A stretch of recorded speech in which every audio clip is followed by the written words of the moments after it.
You're someone with a vision for your practice, for your side hustle, and for your personal journey. But when it comes to establishing your path on how to get to where you want to be with your practice, things get a little messy. You're also someone who'd prefer to go in person instead of to groups and listening to everyone else's story. To me, it sounds like you could benefit from one-on-one consulting with our experienced practice of the practice consultants. From $5.95 a month and up, you can work with a consultant that will give you more direction and practical tried and tested tips matched to you and your goals. For more information, visit practiceofthepractice.com/apply. Again, that's practiceofthepractice.com/apply.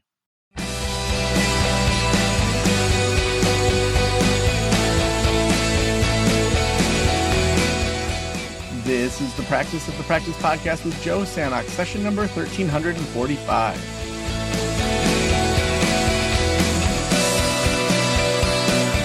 I am Joe Sanok, your host, and welcome to the Practice of the Practice podcast, where we help you build a thriving private practice that you absolutely love. We want both sides of it. We want it to thrive. We want you to do well, get your operations, your KPIs, all that business stuff down.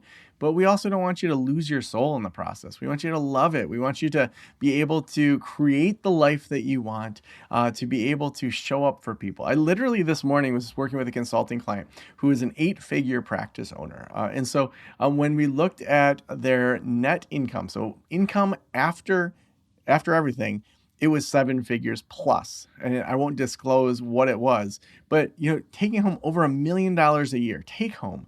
And they were talking about expansion and all these things. And I asked this person, if you are successful, is time your best thing or money your best thing? And as we talked, this individual really said, you know what, if I add another 100 clinicians, life's going to be really hard for me. There's going to be a lot of kinks, and my life's pretty darn good right now. And so as we talked, they're going to sit with that idea of, do I really need to expand? Do I need to grow? Sometimes it's okay to just plateau for a while, not even just plateau, to have built an amazing business that you choose to step back from, that fuels your lifestyle. And that can be true when you aren't at 7 figures. That can be true when you are at 1 clinician. And that's why I am so excited for my guest today. Today, we have Dr. Amanda Buduris, who is with us. Amanda is a trauma and couples therapist in the Pacific Northwest, where she owns a successful private practice, where she works at the intersection of clinical psychology, leadership development, and values-based living. She specializes in therapy intensives to help clients feel better faster. With therapy intensives, Amanda has been able to earn $15,000 a month from therapy alone while working an average of 15 hours per week, taking multiple international vacations per year, and finally, having a practice she truly loves. And now she helps other therapists do the same through her signature coaching program. Amanda, welcome to the show. Thank you so much for having me. I'm excited to be here. Yeah, when I hear multiple international vacations per year, my ears perk up. When I was 19, I got a plane ticket into Dublin and a plane ticket 6 weeks later out of Cologne, Germany, and a Eurail pass, and had no idea what was going to happen in between. So from age 19 on, international travel has been a huge part of my life. Where are you headed next? I'm actually in March going to New Zealand. So that's something I'm really looking forward to. Yeah. That's amazing. So when you are in New Zealand, for example, are you still doing therapy while you're there, or are you taking tons of time off? Nope, taking tons of time off. I'll be there for 2 weeks, so probably taking about 2.5 to 3 weeks off of therapy work. Oh, so awesome. Well, take me back to when you started your practice. Were intensives a part of that right at the beginning, or was that something you kind of added later on?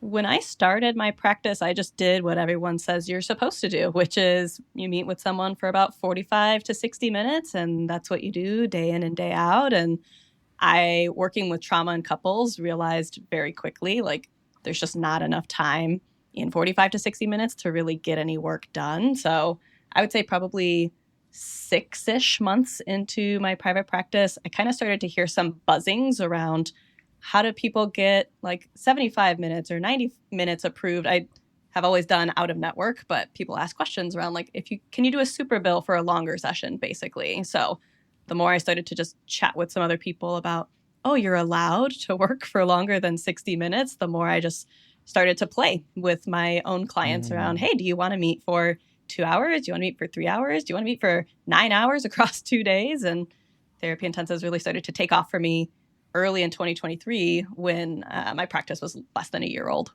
Mm. So as you were doing these intensives, you started with your own clients. Then did people start to ask for them? New clients? Yeah. Yeah. Yeah. I put a service page up on my site to kind of describe what I had been doing and said, here's what, you could get out of it. Here's what we can work on. Here's the benefit of working in this way. And within a month of putting that new service page up, I had someone say, like, this is exactly what I've been looking for. I can't believe someone even offers this. And yeah, now mostly my clients I get for intensives are brand new. Oh my gosh. So awesome. Yeah. Now, and I know we're not going to focus just on intensives, but how did that change the way you viewed your lifestyle? Because that's kind of the main focus of today's episode is building the life that you want with your private practice. How did that change maybe the way that you thought about your lifestyle? I think for a large part, like before I even went into private practice, it felt like life had to revolve around work. Like I had to fit 45 to 50 hours of my clinical and admin work and trying to like decompress from that. And then maybe if I had time on the weekend, I might do like a 2-hour hike and hope I wasn't too tired to actually enjoy the nature around me. And I knew I didn't want to recreate that in my private practice. And yet, when I was doing 20 to 25 of the 45-minute sessions a week, it kind of felt like just repeating what I had left. So now that I was starting to pull back on my weekly caseload and replace instead with some therapy intensives, my calendar just shifted around so much so that I could feel so much more free while also still making really, really good money. And then it felt more possible to, I could see only 5 or 10 weekly clients and not have a therapy intensive, but know that just booking the one therapy intensive in a given month is going to help that I can take 2 weeks off to travel internationally and not be stressed about my income. So now it feels like I very intentionally at the beginning of every year set off how much time I want to take. And then it's about figuring out how work fits in that, as opposed to where can I find time to fit life in with my work. Yeah, I love that. Are there exercises that have been helpful that either you did intentionally or maybe you accidentally stumbled upon that helped you determine the kind of life you wanted to build? So, for example, at the beginning of the year or even before that, scheduling out your vacations and time off for the year, like what other things like that have been good exercises to help you? I think thinking about even what I want each day and each week to look like, because again, early in my practice and even when I was working for someone else, I didn't know when to fit in exercise time. I didn't know when to fit in when I could meet up with a friend in the middle of the day for lunch. And so now when I think about these are the things I want to do each day, each week, each month, quarter, whatever it is, that's been so helpful for me then and being intentional with, okay, well, I can't do that and see 5 clients in a given day. So now I'm setting my boundaries around how many people I see a day, when's the earliest and latest that I'll see a client. So I just love looking at spreadsheets in my calendar. So the more that I can organize things and set myself up for success, the more I'll actually do it as opposed to, oh, I wish I did that. I mean, walk us through what a typical week looks like. And sometimes there's probably going to be things like I do an intensive the first week, but the second week I don't. Like, walk us through what a typical schedule for Amanda looks like. Mm-hmm. A typical schedule is really hard to predict because it looks so atypical. But what is consistent these days is I have maybe 4 to 6 clients I'll see a week. Some of them are weekly, some are biweekly. Some people I have monthly maintenance sessions. And then usually twice a month I'll have an intensive. So I actually just did 2 over this past weekend where I met with someone for 2 hours and then I met with someone else for 3 hours. And at the end of the month, I'm doing 9 hours across 2 days. That's 6 hours one day, 3 hours the next day. But during those weeks, especially if I'm working, if I do a weekend intensive or like a Friday and Saturday kind of thing, I'm still making sure that I get multiple days blocked off, which then becomes very easy when I do have 4 to 6 clients that I have to squeeze into an hour. Mm-hmm. So again, clinical hours range between like 10 to 15 a week. Sometimes it's very, very slow. And I see like 2 people in a given week. On top of that, then I have my coaching and consulting business where I do either one-on-one or group coaching. So in terms of calls that I have per week, it ranges. Calls and sessions I have per week, maybe like 10 to 15 hours where I'm live interacting with people. And then it's working on admin and social media and all the other fun stuff and creative things we get to do, like podcasting. Yeah. Now, if you're doing the intensives, is it as simple for pricing as just, if it's a 3-hour, you just triple your rate? Or do you offer discounts, or do you charge more? Or how does that work? I've heard and considered and gone through so many different strategies around this, because the one thing that I do not do and I don't encourage other people to do is just to essentially prorate your time, because you can, and it's fine ultimately if someone does, but intensives are intensive. They are intensive work. They're also intensive energetically. For you to sit with someone for 3 hours and attune to someone for so long, it does take extra work. You probably are not seeing more clients in that day compared to seeing 5 or 6 hour-long clients in a day. Most people can do that, but I don't know many people, myself included, who can do a 3-hour session and then be excited about seeing more people that day. So it does kind of have to be worth it in the sense of how it does impact your schedule to do intensives. So what I do is I add some kind of additional percentage on top of my hourly fee. In the past, I had done somewhere between 20 to 50% of my fee. When my fee was lower, my therapy hour nowadays is $350. So when I did that math of 20 to 50% above, I was like, that's kind of a lot. So now my therapy intensive hour range between $400 an hour if it's a virtual one, $500 an hour if it's in person. So I don't know what that percentage wise works out to these days. But for me, that's what makes it energetically worth it to have a different schedule and work with people in this way. Yeah. Now, I know a lot of people have their own mental blocks around how much they charge, and specifically around just doing private pay. What's worked for you and how you think about charging $500 an hour? For me, it's become less about, because I probably had internal blocks in the beginning too, of like, if I'm going to charge, even when my rate was like $150 an hour, I was like, I have to be worth $150 an hour. And then certainly as it got to 500, I still want to be worth it, but how I define worth it has changed with time. It's less about, how many certifications and trainings can I get? And it's more about how present can I be with someone? Can I commit emotionally, energetically, and prep-wise to being the best therapist I can be for them? And yes, I have trainings, and yes, I have certifications and stuff like that, but I think the people I see at that rate, what they are mostly looking for is someone who can provide something different energetically than someone who's burned out seeing 35 plus clients a week, because they know the difference of like good enough kind of therapy and, okay, this person, wow, they remember details about me, and look how much time they are able to dedicate and how much they're tuning to what's happening moment by moment. Mm-hmm.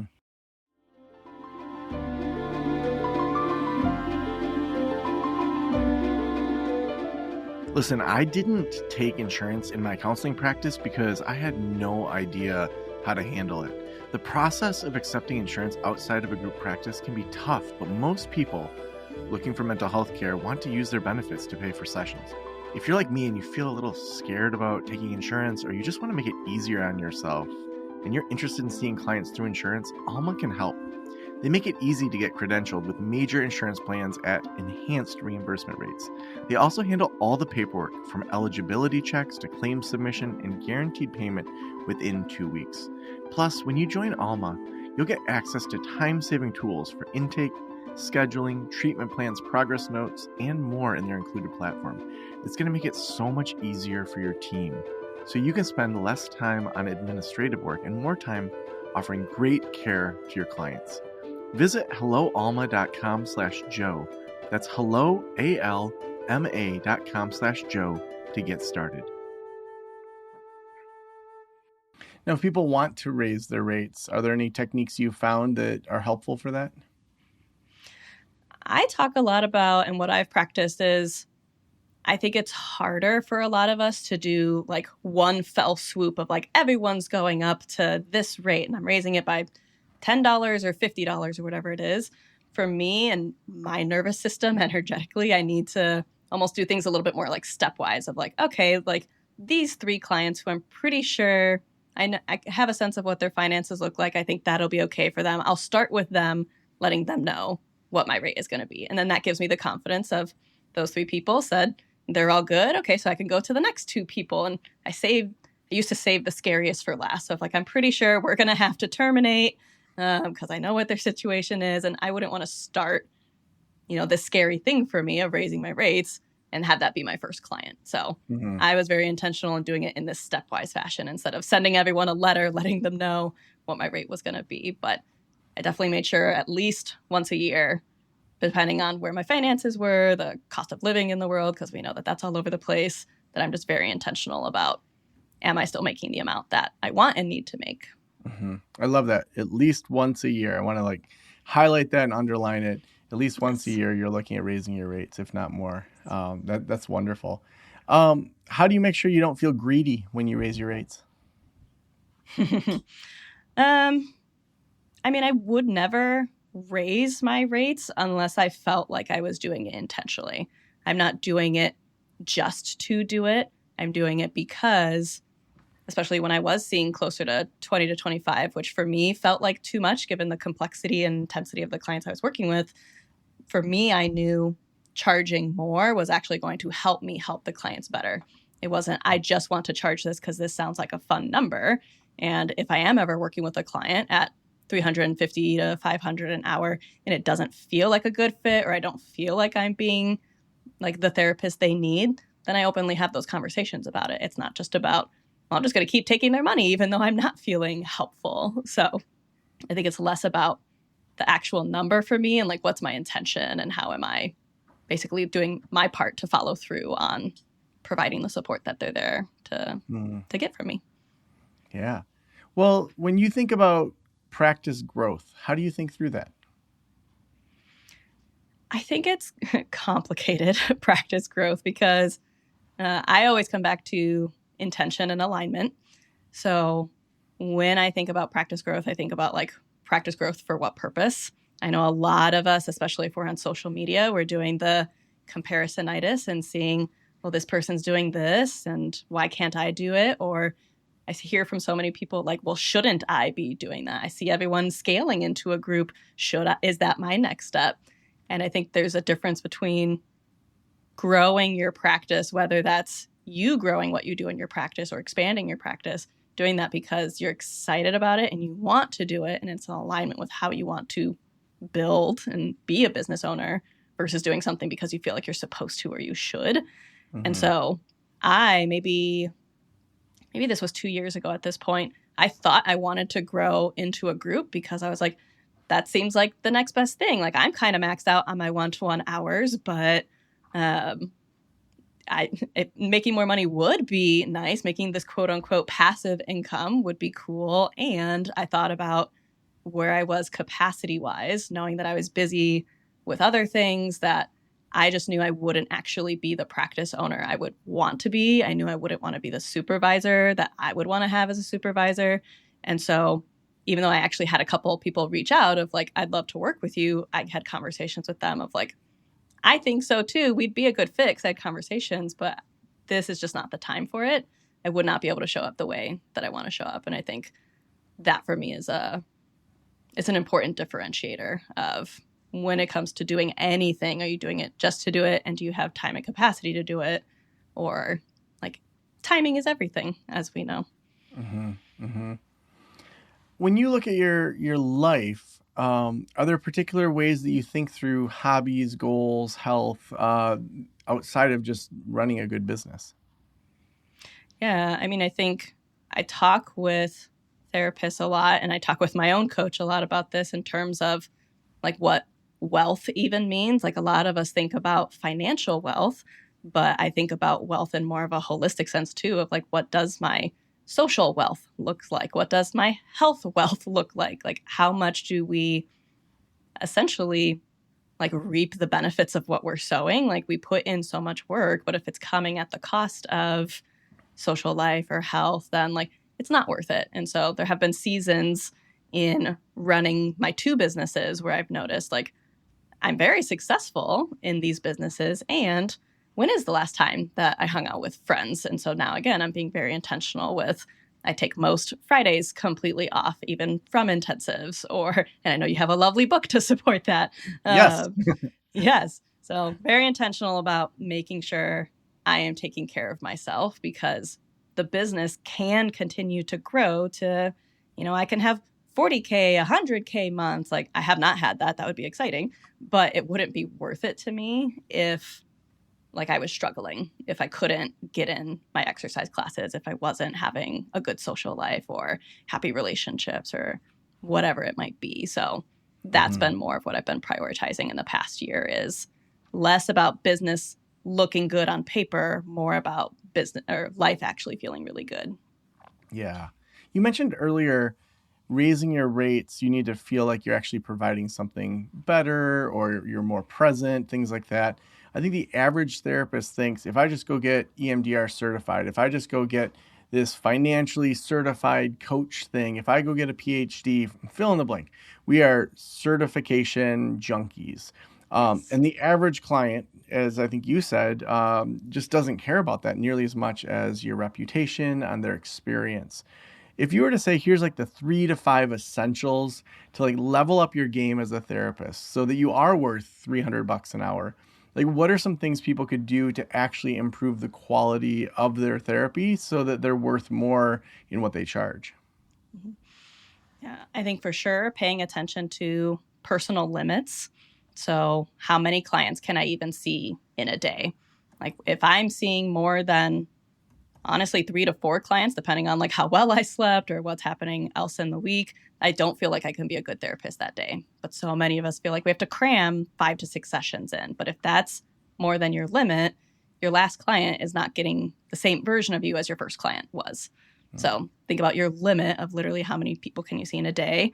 And then similarly, how many people can you see in a week before, you're just kind of tired and ready to wrap up? Because again, end of the week clients are probably not getting the same energy and the same version of you as beginning of the week clients. I think really thinking about the therapist you want to be. Like I think so many of us want to be more relational, want to share more vulnerably with our clients, but feel like, again, they're supposed to, I don't want to say like hide behind, but they have to like first show like, well, here's all my knowledge and here's everything I know and all the skills and workbooks I can recommend. And I think clients can see through that, right? They probably know the skills. Other therapists have told them that. But for therapists to also be vulnerable in that and say like, yeah, I have a mom like that too, or it pisses me off when that happens. Like that's very different for clients to feel connected to you. So I think more and more, the more authentic and connected we can be, the more clients will see that it is worth working with you and for the fee that you are charging. And then I think really just how much do you make the administrative part of working with you easy, like from literally like scheduling with you and your intake forms and anything that needs to be done in that way. I've been in a place where that's looked more chaotic, and now I'm in a place where that looks more streamlined, and it definitely impacts the client experience. If they're paying you whatever premium rates mean for your area or for you or the client, they want all aspects of that experience to be like, oh, this is in alignment with that, instead of you're charging $350, but these systems seem a little janky. Like, what is going on there? What tools do you use that have made that seem a little more bougie? Bougie. The biggest systems I rely on are Jane and Spruce. So both of those systems help to automate a lot of things for me in terms of how and when paperwork and assessments go out, and being able to give clients a little bit more like automated responses and support in that way. That's awesome. If every private practitioner in the world were listening right now, Amanda, what would you want them to know? Really, I think just that building the practice that works for you helps you build the life that works for you. I've seen so many people build the practice that they think they're supposed to, and it does get in the way of life. It does mean they're not really looking forward to work or life, but the more people have been strategic and intentional about building what works for them in their practice, the more that they see, like, I not only have a practice I love, but a life that I love too. So good. If people want to follow your work and learn more about you, where should we send them? Primarily, I'm active on Instagram at Amanda KB Coaching. And then I also have a podcast called Happy, Healthy, and Wealthy Therapist, where I'm talking about all these topics and more. So good. Well, I hope people go listen to your show. And thank you so much for being on the show today. Thank you so much, Joe.